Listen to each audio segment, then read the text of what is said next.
This is Mavic Air 2. You may have some questions, like, So what's different? well, let's start with the larger sensor. There's a lot more pixels, 48 megapixels to be exact, which means you can do this.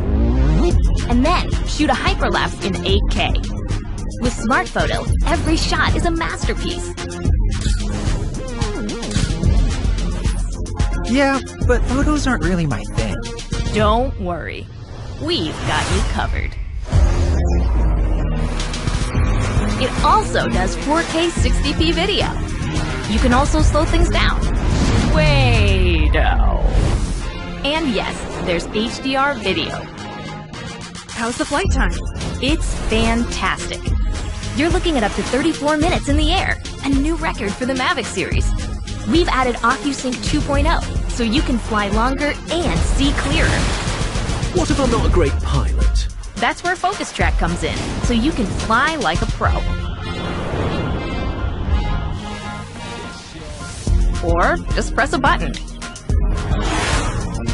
Here's the best part: automatic obstacle avoidance.